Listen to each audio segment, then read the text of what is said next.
Good morning or good afternoon, depending on your time zone. I'm Jen Wilson with Convergence Coaching, and I am happy to welcome you to another leadership lunch chat with my good friend Amy Vetter.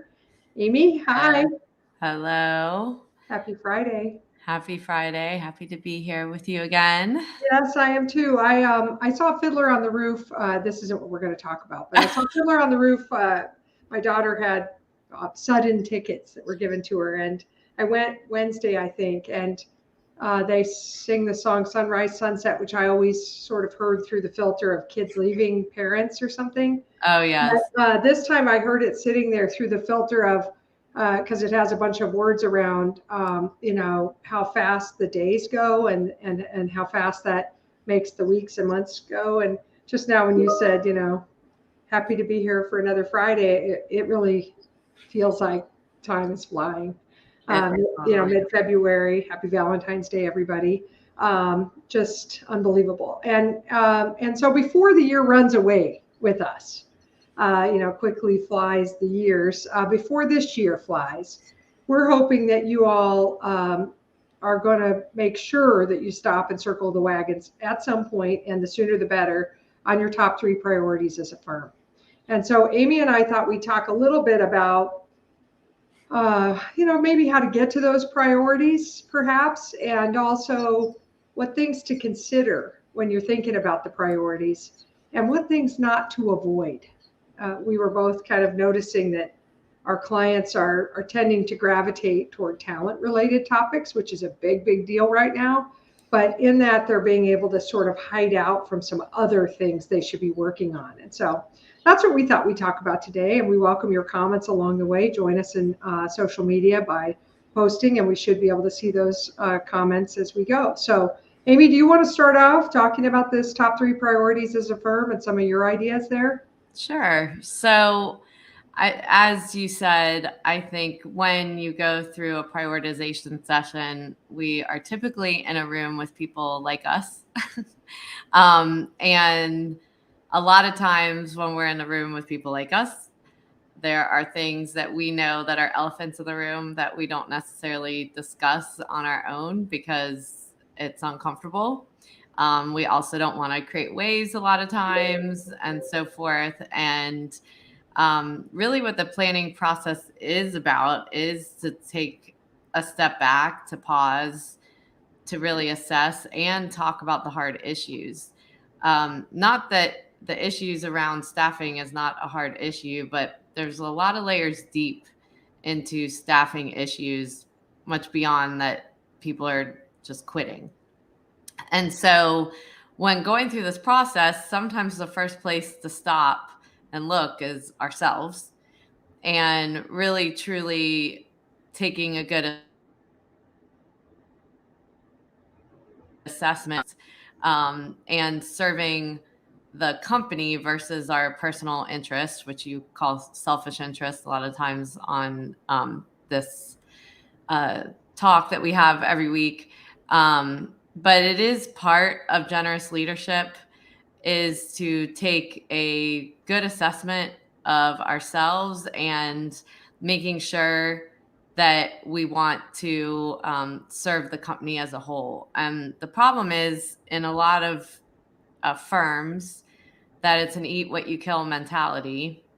And so it doesn't always serve the greater good.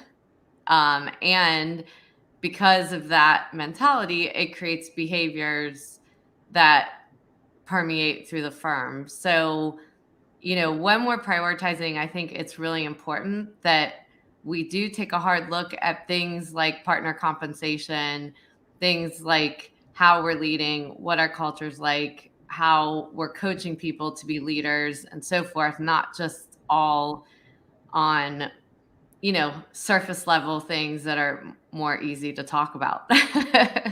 Yeah. Well, examples. We can talk about talent and we can talk about, we got to work on recruiting and we got to work on, employee engagement and those kinds of things. But if we're seeing a lot of mid-tier people leave, it's possible that they're leaving because the path to partner is unclear, or maybe they don't want a path to partner. Maybe they would like an alternative path, and that's not cleared them or offered.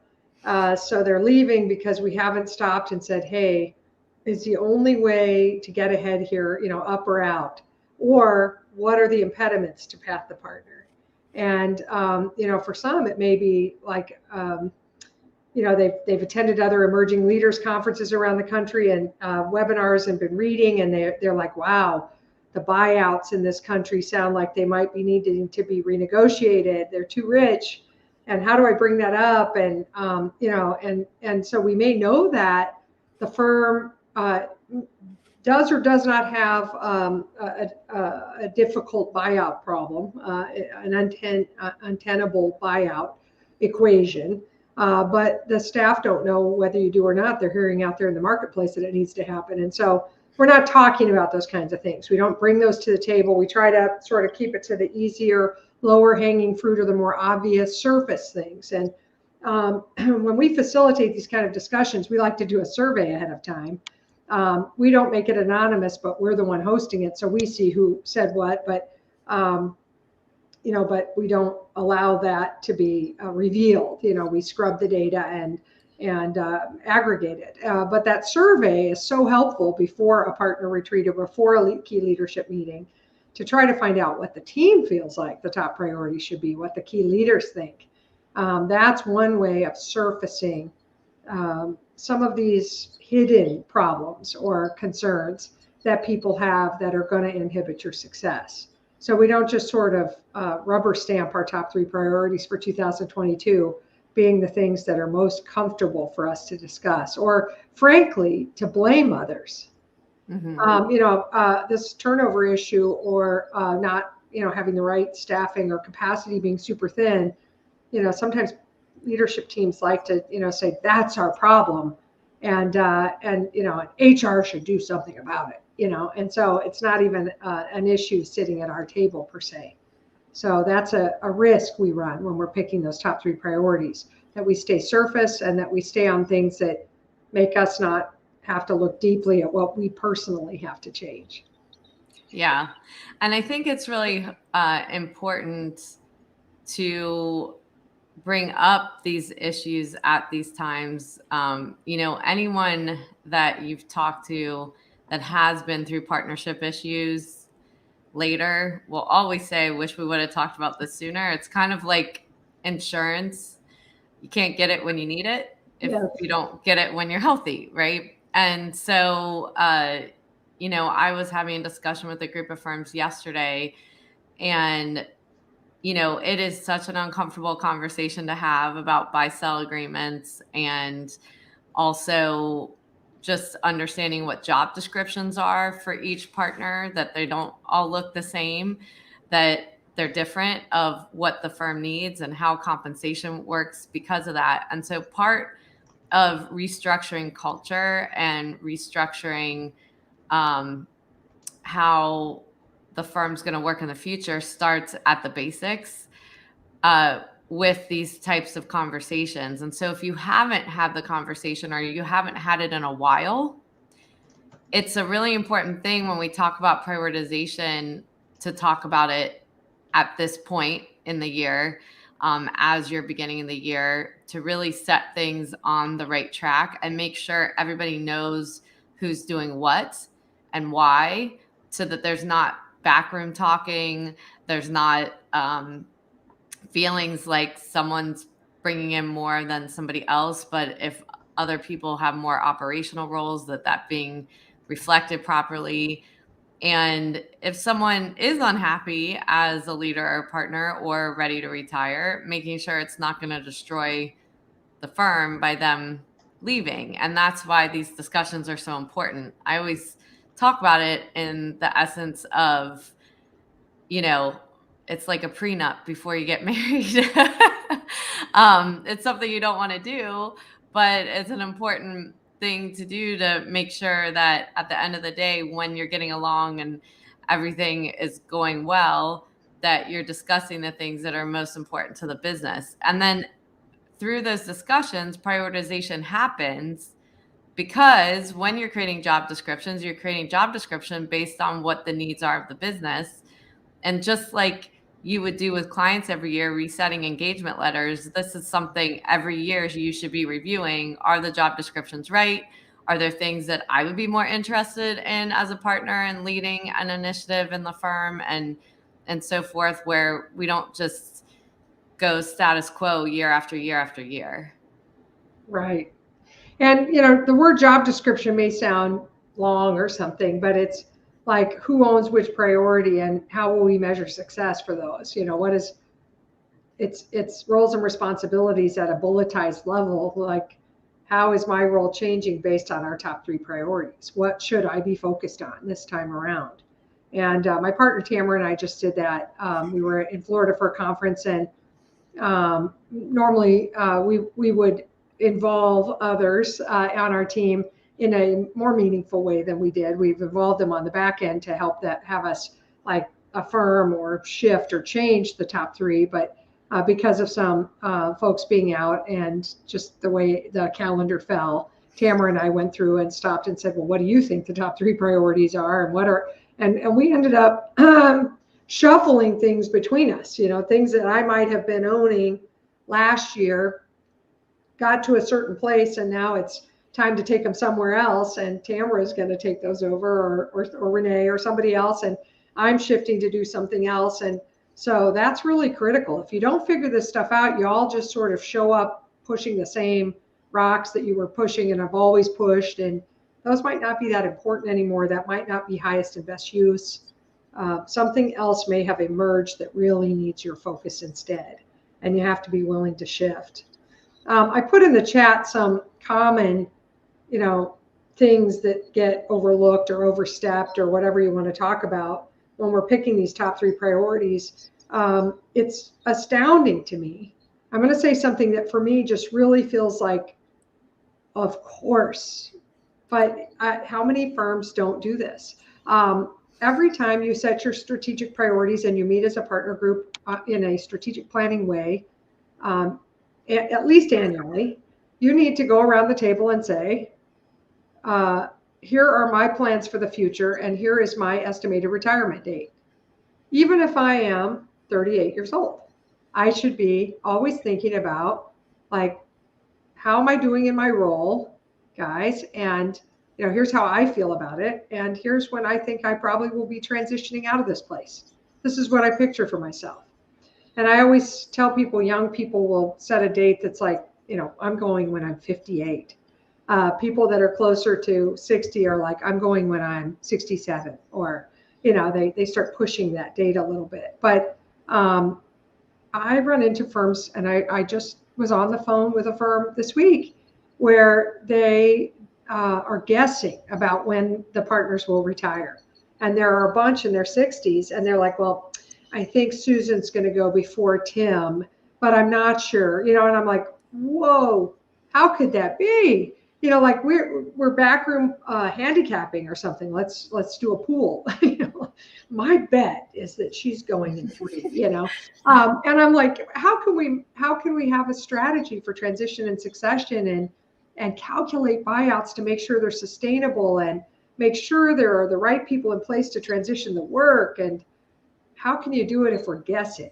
And so I do think that there is this avoidance of things that get too close to us personally. You know, I don't want to talk about when I'm going to quit working. I don't want to talk about who will take over my work. I don't want to talk about how much I'm going to get paid when I leave, other than, you know, for us to agree that it'll be the maximum amount possible. You know what I mean? I don't want to talk about any changes to my behavior needed so that we can adapt a more destination feeling, culture attracting firm. You know, I don't want to talk about those things. I don't want to talk about having to fire my clients because they're not the kind of clients the firm sees going forward. So, you know, let's pick 3 priorities that avoid all that stuff that gets too close. Yeah. And that's a formula for getting ready to sell your firm. Yeah. But even getting ready to sell your firm, if that's a priority as well, you know, whether you're bringing in a transition of leadership and succession planning, or you're looking to acquire, a lot of times what gets overlooked is culture fit, making sure that is protected through these transitions. And as we're getting closer to retirement, are we still serving the culture appropriately as well?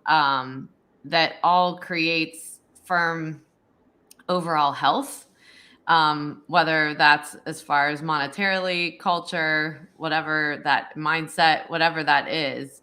Um, I find too many times, even, when you're talking about transitioning or getting ready to merge with another firm and so forth, that not enough time is taken on culture, and also when those partners are leaving. So like your point about someone saying they're going to retire and then they keep hanging on. So they're never really truly empowering the next generation to take it the way that it was planned. And then a lot of these sales, the partners hanging on, that sold their practice and not necessarily,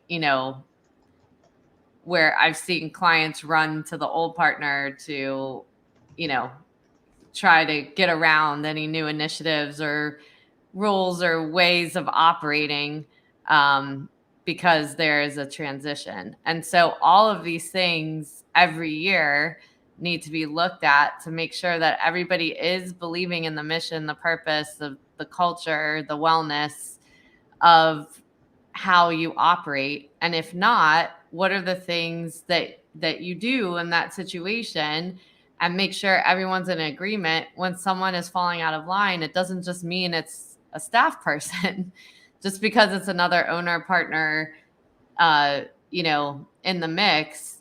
There's still got to be consequences to not following the way the firm wants to move forward, have a culture, and so forth. And so whether you're acquiring a practice, whether it's right within your practice and you have different generational differences, how are you going to remedy when other partners get out of line? Because a lot of times what I hear is just the back talk about other partners that won't get in line. And then there's this power play, which doesn't serve the firm. And then in turn, the staff get unhappy and quit. So it isn't like people are quitting in a silo. They're quitting because they're seeing the overall unhappiness at the leadership level, or what's not appropriate conversation that's even happening in front of the staff, or someone against a policy or whatever that the firm's trying to do going forward. And so just as important as you have employee accountability, partner accountability has to be right up there as well in your prioritization, and talking about what the consequences are so that you don't have ramifications as you move forward. So I love it. I love what you just talked about. In my opinion, partner performance and accountability should be a top priority for almost every firm out there this next year.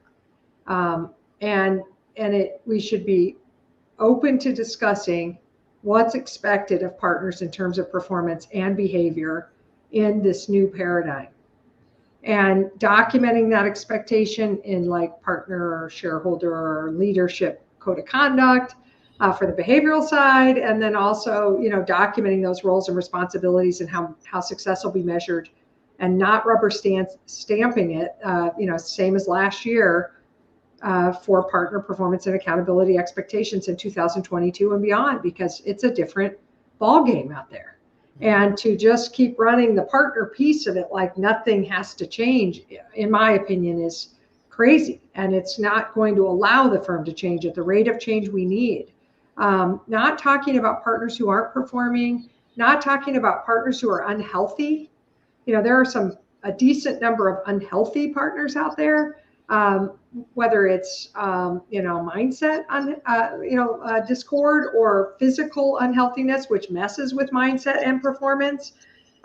Just really getting real about what we're supposed to be doing as a partnership team and getting unified around it, and doing an all for one and one for all kind of promise and focus on it this next 12 months. If we do that, the staff would be so encouraged. If we get real about what's expected, if we clean up some problems that we have, which could include excusing a few partners sometimes. It absolutely could include that. And I know some bigger firms would be like, yeah, we do that every year. Well, maybe you need to do it a little deeper, and for those that are small firms that are like, yeah, but capacity's killing us. How could we excuse somebody? Oh man, let's excuse them and trim the clients to make it fit. Or excuse them and elevate somebody who probably is being held back or on the verge of leaving because you haven't excused this partner or leader, key leader that's not performing or not behaviorally in line. There is nothing worse than holding on to a dysfunctional leader. Nothing. Nothing discourages people more. So anyway, for some firms, that ought to be one of the most important priorities in 2022 for you to right the ship on turnover and make your firm more of a destination workplace and less of a departure, hub. Yeah, absolutely. Yeah. Well, I have enjoyed and appreciated this conversation. We could go super deep on any of these ideas and happy to do that in future conversations. We hope you'll take a real look at 2022 priorities and talk about the uncomfortable stuff. While you're in your spring busy season, the executive committee and management committees could be discussing this and coming up with their key priorities for discussion with the partner group when you get out in May, to really make sure that second half is building the firm that's going to sustain into the future and be attractive to next gen. So thank you so much, everybody, for participating with us. We love having you. And if there are specific subjects you want us to talk about or drill into, please share them with Amy and I. We would love to take your idea and spend a whole leadership lunch chat. We'll see you next Friday at 12 noon Eastern. Bye, all. Bye. Have a great holiday weekend. Go Rams, by the way. Who day? No, who day?